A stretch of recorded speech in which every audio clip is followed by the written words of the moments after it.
You guys are in for a treat. This conversation today with Jenna Lee Dillon was so relatable and so enjoyable. Jenna Lee lays out very realistic and very clear recommendations on how to take steps toward becoming screen-freed, and you'll learn all about that today. Before we jump in, I want to thank this week's episode sponsor, Bark Technologies. When you and your child are ready for a device, please consider a safer device option, and that is the Bark phone. The Bark phone was created for families who are looking to keep their kids safe online. It has parental controls built in, unlike the iPhone, and allows us to manage their entire digital experience and screen experience more easily. More on Bark in the episode notes, but let's get into my conversation with Jenna Lee Dillon. Welcome to Scrolling to Death. Today I have a very special guest, Jenna Lee Dillon, who is an author, a speaker, an entrepreneur, but most importantly, a mom. So welcome, Jenna Lee. Thank you. First of all, your book was great. So it's called Look Up, a Wild and Screen-Freed Roadmap to Enjoying Travel with Kids. And it's here.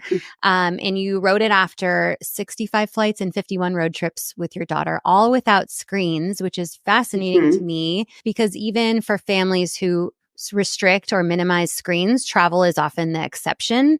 Like in our family, for example, we have the tablets tucked away and we only get them out when we're going on flights. So that's kind of where I want to start. Like, why do you feel passionate about removing the screens from the travel experiences? That's actually the first thing I cover in my book because I think it's such a valid question. I know for a lot of people, travel is, additional stress. It's taking everybody out of their comfort zone. It seems like this is a really great time to kind of let us bury ourselves in our devices. And I would posit that we're spending so much time and energy to be there. It's actually the best time to not bury ourselves in our devices and to really fully experience not just the place that we're traveling to, but the process of traveling to it. The journey, right? It's the journey and the destination. And I have found that our interactions with strangers, our like immersion in our environment, by our, I mean my daughters and and just our enjoyment of the travel is greater because we're like actually there. We don't see it as something to be avoided. We see it as another one of life's experiences, both the getting there and then once we're there. So yeah, I think we're all traveling to experience something we can't get at home. And so we should experience it. Absolutely. And often it is the journey where the screens get handed most and kids get tired and antsy and misbehave when they're traveling. And especially when you're on a plane, it's even worse. I remember just like full sweats, like getting so stressed when your kid is really throwing a tantrum on a plane.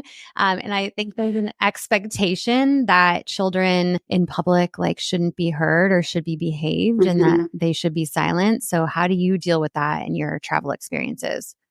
It's been a journey. I have always been surprised by how much my parenting changes when I'm in public compared to at home. And I am an oldest child, type A personality. Like I want to please everybody. I don't want people to be uncomfortable.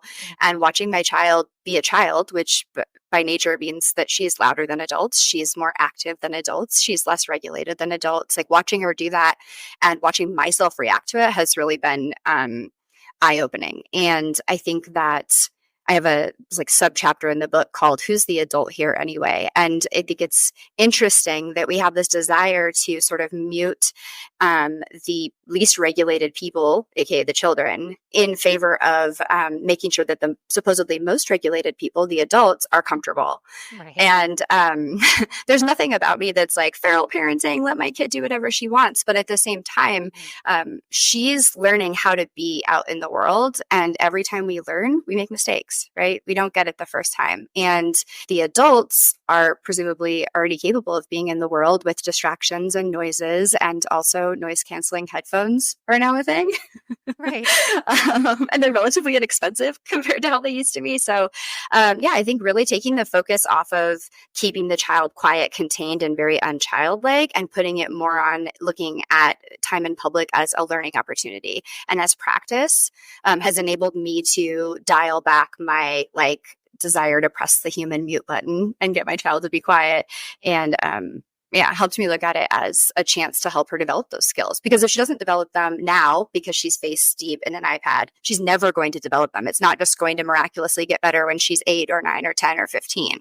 Yeah, it'll get harder and harder, in fact, to pull it back. Yeah. What has been your plain toolkit for activities for your daughter when we don't have the device, but we need something for them to do? So what are the few things that you always want to have with you? Sure. So she's very artistic. So we always have blank pieces of paper. I find that The more simple something is, the longer it will engage her. So we take coloring books, but like blank pieces of paper where she can draw it are really helpful. Things with stickers. So there's a tactile function. There's always a baby. And I find that's also really helpful because when she's afraid, she's often like comforting her baby in the way that I can see she wants to be comforted. So it's a little cue in for me, like, oh, baby, don't worry. Was that turbulence scary? And then I know she was experiencing that. I've seen a lot of parents use masking tape. They create like car tracks with it and they put it on and babies get to pull it off. Babies and toddlers, again, anything that's really tactile. And then the real key, any veteran travel parent will tell you, is food. Yeah. However much food you think that you need twice that much because they suddenly become like voracious little raptors. And the last thing you want is a hungry kid on a plane, right? With those like gross, stale plane snacks as the only option. Yeah. So food is critical, water. And then really, I think parents want a shopping list for on the plane, but I find that there's so much more benefit to the prep work before the trip than there is worrying about what you have on the plane. Oh, and then novelty. So something that the child has never seen before. And I'll hit up the dollar store or, it doesn't have to be expensive, that aisle in the front of Target, and I'll just get something she's never seen before. And novelty is always a winner. Yeah. Okay. So what about when you travel with other families? And this has happened to me within the last couple of years, and you get to your destination and you check into your house, maybe you're staying all together, and they are allowing their children to have devices during the vacation, but you don't want your child to use the device with them. So how do you handle that? Have you been in that situation? Yeah, we just went camping with a family who has very different relationship to devices than we do. And we have a saying in our family called, in our family, we do things a certain way and other families do it differently. And so we're always talking about that. We're always kind of noting the different ways other families eat, the different relationships other families have to being outside. And it's not a judgment. It's simply setting her up to expect that just because another family does it a certain way doesn't mean that we have to do it that way. And I think that's critical to learn in childhood, because once we get in the peer pressure situation, I want her to have that like understanding that just because someone else does something doesn't mean I have to, and I can be unique and different and I'm comfortable there. So I've also, it's funny when you read comment sections and message boards, there seems to be a lot of aversion to this, but I have the conversation with the parents too. I mean, everyone in my life knows how we approach devices and the technology limits that we have in place for my daughter. And everybody's been incredibly respectful. And even to the children, there was a 9-year-old boy on the camping trip, and he said, I want to do some tablet time. Can LP watch this with me? And I said, not this time, but I really appreciate you asking. Mm-hmm. That shows that you understand that we have some different boundaries than you. And I appreciate that respect. Right. So talking in advance can be really helpful, and just setting those expectations. And then, worst case scenario, if it's just incredibly different, we go do our own thing. Yeah. I have so far successfully taught my daughter, because she's the only one doing play dates at 8, and she will suggest that they do something different if the other child brings out a device at their other kid's house, which, I don't know if that will happen forever, but so far it's working really well. But what about at home? So what is your approach to screens at home for your daughter? At my house, and I am divorced, so 20% of the time she's with her dad, and it's different over there. At our house, she does not have any handheld device access except to listen to audiobooks on a really ancient iPad of mine that can basically only do that. Any screen time that she has is on the family television. It's typically with me. Sometimes I'm not watching it with her, and we have chosen television shows that are muted colors, not super, that don't flash a lot between. They've shown that that's really disruptive to their brains, the shows that are like flashing scenes really quickly. So they're slow moving. We choose content that aligns with our family values, people being kind to one another, people being active in their lives, involved in their community, things like that. So I know that one day there will be tablet usage in her life. I know that one day, many years from now, she'll have a device. But for now, while I'm in charge of it, it's strictly in those shared spaces on the big screen. And then, she watched her first movie of the year at my house in May. So sometimes we have a lot in 1 month, but typically we go a couple months without her watching anything. Yeah. And the audiobook thing I think is really cool. And a lot of parents, they want their kids to be able to listen to music, but we have to be really careful because I recently learned that Spotify, for example, where a lot of kids are listening to music, has pornography, has TikTok feeds, has comments that they can browse through and engage with other users. So we have to be very careful. Are you using like Kindle app or how is she accessing the audiobooks? We use Audible or Libby, and then I actually have a lock on the screen, so she can't access the screen. The only thing she can access are the quick keys on the front that enable her to go forward, pause, or go backward. Amazing. Okay. And I think that works best. If you don't mind sharing a little bit about how you manage like your daughter having two different homes that she goes between and having different technology approaches, do you mind sharing anything about that? Because I know that millions of children are in that situation and a lot of parents are struggling with they can enforce what they want in their home, but then everything changes in the other home. Yeah, it's really challenging. So first of all, my desire for her to be screen free to a certain age just wasn't going to happen, right? And so that's kind of where I came up with the term screen freed.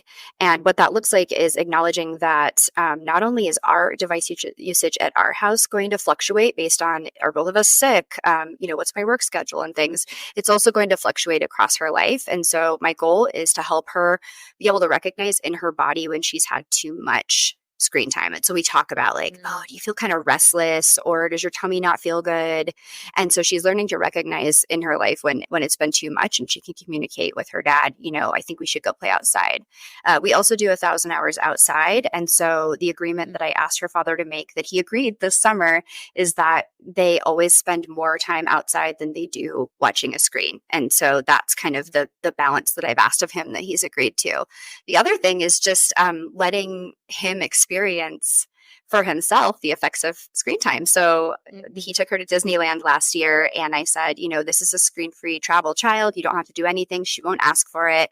You're all good. And he instead brought an iPad and let her watch something or play something on the way back. And then he took it away, and she had a massive fit. And he was like, oh, it was natural consequences. He recognized that he didn't need to do that. And so he kind of learned for himself, which was really helpful. And, I sort of giggled to myself about that. Yeah. So what about, and I'll share, so with my son, he's a little more susceptible to tech addiction, I would say. Like he really craves it. And we were, let's say 2 years ago, giving them some time, and we stopped at some point because we noticed for him, he was becoming obsessed. It's all he ever talked about, all he wanted to do. And then after we cut it entirely, he truly has not asked for a device in years. And so is that your experience that like parents are worried that they'll be bothered about it all the time? But have you seen a lot of kids kind of come off of it and realize how they're feeling, how it makes them feel better? 100%. In fact, almost exclusively the families that I've worked with who have, communicated a lot of fears. What's it going to be like? Are they going to bug me for it all the time? They've been shocked by how quickly their child's brain rebounds, especially the younger the child is. And I also encourage people who, for them, it's not an option to completely go cold turkey. There is going to be device usage in the family. The approach that I have with my daughter is when she asks me for it and I say, no, we're not going to do that at this time. And then she asks me again, the conversation is, oh, you really want this. And when you start really bugging me for it, that shows me that it's possible your brain is beginning to think that technology is a need, not a want.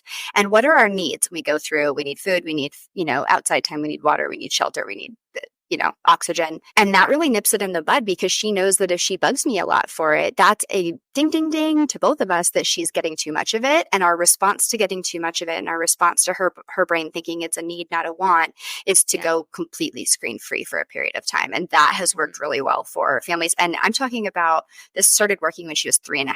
So this isn't a concept that's too advanced for a very young child to begin to understand. And I'll add to the needs too is face-to-face interaction. And that's something a lot of doctors and researchers have talked to me about, is how important, especially at younger ages, but all the way through to teenhood, is the face-to-face interaction with your child. And we're not getting any of that. A recent stat between boys and their fathers is like boys spend 40 minutes a week face-to-face with their dads and 40 hours a week on screens, which is devastating to me.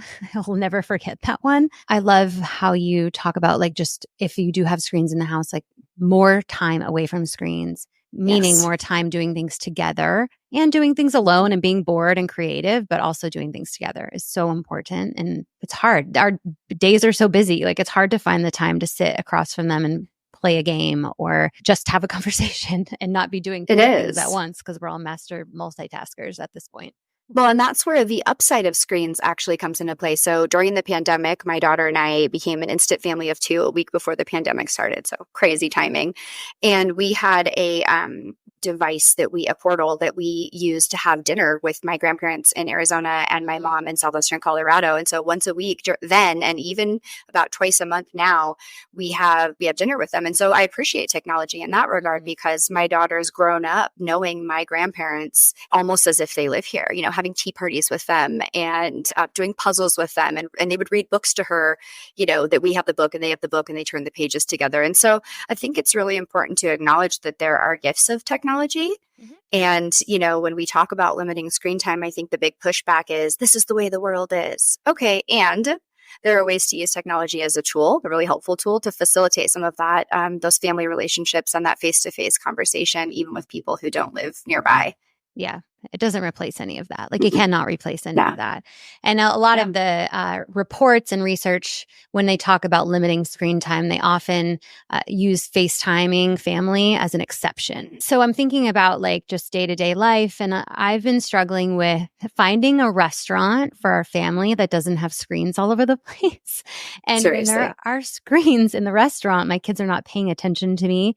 In addition to the fact that you look around, not only are there screens on the walls, but a lot of kids, most of the kids are on an iPad or their parents' phone to keep them quiet. How do you handle that? What do I do? I do steer clear of restaurants that have screens on the walls. It irritates me, right? And because she doesn't get a lot of screen time, I think that she's especially drawn toward literally anything that's on TV other than sports. She'll just get sucked in. And so if we can't avoid that restaurant, I try to position us where it's not in her direct line of sight. Sometimes it can't be helped. And that's where, there has to be flexibility in the world if friends want to meet at a restaurant where there's screens. But we are big restaurant eaters. I'm not a big cook. We love to go out. Yeah. And I have a bag for her, just like when I travel. I've always had a bag of things for her. And I try to include things in there that we both like to do too. So she likes to free draw, but I'm a big colorer. So we'll color together and then we're kind of chatting. And the hard thing that maybe some people don't want to hear is that I just made a choice that there are never devices at mealtime. And when the choice became when the choice felt like I had removed it as an option, it was actually easier to adhere to rather than like sometimes we have screens, sometimes we don't, sometimes we're on our phone. And then the most critical part of that is I model it. As much as I maybe want to like look up directions to the next place we're going or respond to that text that I saw come through on my Apple Watch, like I am absolutely adamant about modeling no screens, including myself at mealtime. So do you have tips about modeling in the home and kind of what are your rules for yourself at home with your screens? Yeah, I do. So there's no screens at mealtime. We don't have screens before bed for an hour or after waking up for an hour. She never has a device, but in terms of my limits, I have this box called an RO box and my phone can get set in there and you plug it in. And it's nice because it enables me to track my time away from my phone. I feel like I'm just always tracking all the bad things, right? Like I look at my screen time app and I see how much time I've spent on it, but I really appreciate the opportunity to track how long I'm away from it. And I actually, oftentimes this is the only time she's allowed to hold a device in our family. I'll give her the phone and I'll say, go put it in RO. And immediately the message that sends to her is, I am 100% present. I'm here with you. Yeah. And then she's, she knows about the book I wrote. We call it Our Book. She will call me on, Mama, I thought we were supposed to be screen freed. And the other thing I do, it's great. I have a little me in the house. Sometimes it's great. Sometimes I don't love it. But the other thing is I try to explain, I really make an effort to explain what I'm doing. So if I'm, for example, placing a grocery order, I say, I'm going to place a grocery order. It doesn't look the same as if we were in the grocery store where you could obviously see me shopping for produce. But I need you to understand I'm not just choosing to be with someone else or doom scrolling. I'm actually doing something that's a function of our lives. And sometimes I'll ask her like, hey, do you want me to add something to the grocery list? And then I add it. And so I do that with adults too, though. I just think it's respectful to let the people around us know, hey, I'm using this tool for a purpose versus I'm just exiting to not be present with you because I don't want to be here, which is the message we get, even if it's not true. Yeah. So what is your relationship with, I assume you use social media for some things and to promote your book and things like that. Like how do you keep boundaries there? Because it can be easy to get stuck in that doom scrolling on social. Yes. Yes, it can. For years, I had a varying level of like control with that. And I think what finally ultimately did it for me was when I was getting ready to write this book. And I was like, okay, what do I want more than anything in the world? I want to write a book. I've always wanted to my whole life. And I want to be a great mom and I want to be in excellent shape. And I want us to be like, financially secure. And so what are the things that I need to do that contribute to those big buckets in my life? Yeah. And then how does social media fit in that? And it really, other than promoting my book and building Screen Food Revolution, it really doesn't contribute to those. And so that's helped. I also have absolutely no notifications on my phone for any social media. And then I have the apps removed from my home screen. So I have to go to the search bar and search for them and click into them. Yep. And then if I find that I'm like still struggling beyond those, I'll just sign out. And so that added step of needing to sign back in sends a message to my brain that, oh, that's right, I wanted to reduce this, and it's wildly effective.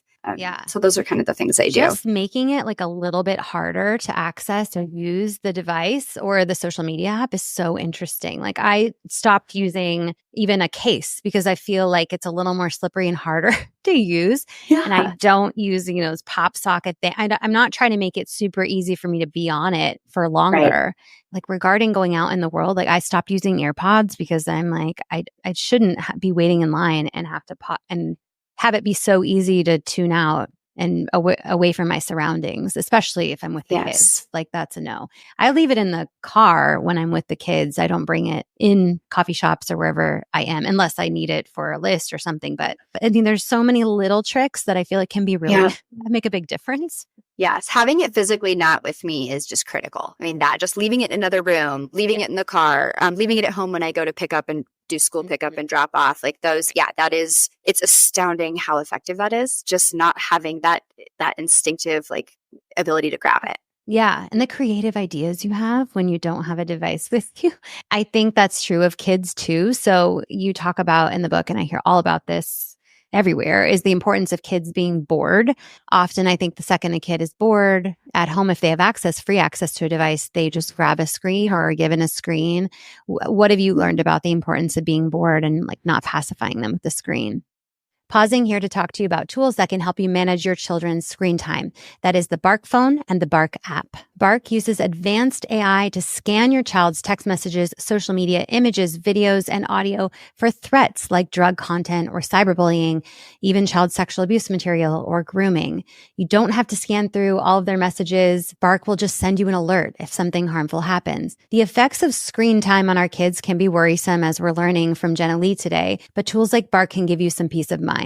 The Bark phone is the most customizable kids phone with text and social media monitoring built into it. It is the safest option for kids. But if you're going with an Android or an iPhone, it's going to be harder to lock down.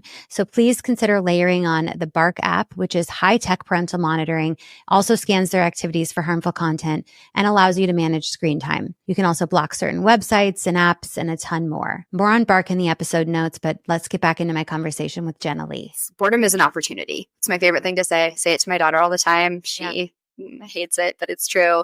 It's an opportunity to find out more about our environment. It's an opportunity to do that like really important, deep thinking. It's an opportunity to be alone with ourselves. It's an opportunity to hear the voice inside of us. That's our intuition. That's our creative voice.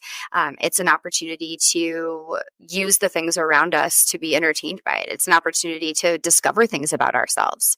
I discovered that I love slam poetry because I was setting this time aside to write, and then I didn't really have anything to write for work or for my book, and I started writing, slam poetry. So I think that we build a slew of skills, right? Like self-regulation, imaginative play, creativity. We build cooperation with others. I mean, a device is such a singular, for the most part, it's such a singular, isolating experience. Whereas when we don't have that opportunity, maybe we go bug one of our siblings. Maybe we go introduce ourselves to the neighbor. Maybe we go pull one of our parents off their device and get them to hang out with us. And so the opportunity for connection to other people and connection to self is just critical. Yeah. Okay. So I wanted to ask you, because this is so topical, what does your daughter's screen access look like at school, and how are you managing that balance? So this is how I found myself crying in my kitchen last August, tears of joy, because I toured most of the schools in the city I live in, and every single one of them, she was going into kindergarten last year, and every single one of them put children on devices for a minimum of 25 minutes a day. And a number of schools actually used, which this is just astounding, actually used screen time as a reward for completing their work. My son's kindergarten class did that. So like rush through the work that is actually the tactile, like functional work that you need so that you can get to the screen. It blew me away. And so I'm a single mom, I'm a single income household. And last July I was faced with, like, I might have to homeschool my child. And I don't think our personalities are equipped for that. And yet we're going to have to figure it out. And then last minute I found a Waldorf school. And so we went on the wait list. Yes, we went on the wait list, and we were 13th, and I thought, oh, we'll never get a spot. And they called me a week before school started, and she got a spot. And so, yeah, so it's just, I mean, I'm sobbing tears of joy. It was great. So they're device free until 5th grade. They do start to introduce devices in 6th, 7th, and 8th, because the children have to matriculate into a high school afterward. And so it's a public Waldorf school. It's pretty close to traditional Waldorf, but not exact. Okay. Yeah. And I've toured some Waldorf and charter Waldorf schools here in Southern California as well. And I've interviewed a Waldorf educator. I'm a big fan of the approach. So I'm so happy for you. Yes. Thank you. We're looking at it too, but our real only option is the full paid version, which is very expensive. And so I'm trying to just make a difference at our current public school for now, and put my efforts there. And I encourage other parents too to speak up if they're not happy with the approach around devices in their schools. Like, you can speak up and email the board, at the board of the district, or your principal. Things changed a lot because of 2020. I mean, if we look at the usage of devices in classrooms, especially in the lower levels of elementary school, pre-2020 and post-2020, they're dramatically different. Mm-hmm. And in some instances, what I've heard when I've interviewed teachers is that their assumption is that parents want this. Parents want the continued, there's this idea of device readiness, right? That somehow children, if they don't have access to a device very young, they won't be able to function in this super device dependent world as adults, even though that's hilarious because I'm a millennial. My generation invented the technology we all use, and we didn't have it until middle school, some of us even high school. So it's kind of... That's such a fallacy, because they build these devices to be used by toddlers. So you're good. We're going to be good. Like, they'll be fine. Yeah. Pick it up when they're 16 or 18, whatever age they start. The technology is going to look so different at that point anyway. So this what they're using now is not going to be what they use when they're 18 and starting to work or go to college. Okay. So thank you for sharing your experience with the schooling. I think that's really important that parents know they have other options too, and some of them are funded by the state. And I think that's important to know. Final tips do you have? What's really resonated with parents that you want to share with listeners? The most simple thing that I say when I begin working with people to change their family's technology habits is check in with your mindset. So oftentimes our response of giving our child a device, first of all, when people start really assessing the technology usage in their family, oftentimes they discover that it's parent driven more than child driven. Mm-hmm. And so when they discover that, my question to them is, dig underneath that. Like, what's going on for you? Like, for when I talked about earlier, I discovered that it was really important to me that we were not disruptive, and that we were liked, and that we were seen as respectful in public. And even though the things my daughter was doing were just really developmentally normal. And so really to dig under that, why am I giving my kid a device? A good friend of mine, his parents worked all the time, and he felt just totally bored in his childhood. And so he realized he didn't want his children to suffer the pain of being bored. And so he was offering them a device. And so I think the bravest thing a parent can do across the board, it has well beyond technology, is really dig underneath our behaviors to understand, like, what's the belief that's under there? What's the mindset that's fueling that? And did I choose that? Or was it handed to me by a society that said my kids should be seen and not heard? Was it handed to me by my, by my parents who were parenting totally different than I want to parent, but that's still ingrained in us. So, and pushing past that, it's just the way it is. Like I hear that all the time. Like your kid's going to be left behind. It's just the way it is. There's nothing we can do. There's absolutely changes you can make. And a lot of that is laid out in your book. And I thank you for writing this and sharing it with parents. And it's a pretty quick, like easy read. I like how you laid it out with lots of like boxes, like boxing things out and little tips and bullets. And that's like, it's a nice read. Thank you. So where can listeners connect with you and access and buy your book? Awesome. They can find me at screenfeedrevolution.com. The same on Instagram. They can search for Screen Feed Revolution. And then I do have an awesome Facebook group called Wild and Screen Freed Families. And that's accessible from the link tree in my Instagram bio. And that's just a great place to go for advice from other families. I know how I do it, but obviously there's countless ways to travel with reduced screen time with a family, and especially for different ages. So great advice, awesome community there. And then my book is on Amazon. It's also in my Instagram link tree and all over my website. So that's where they can find it.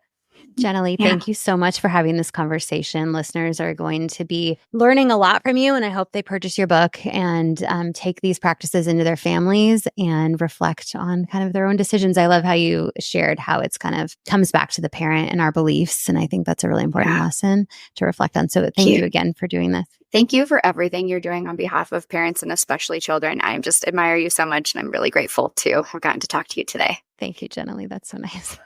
Okay.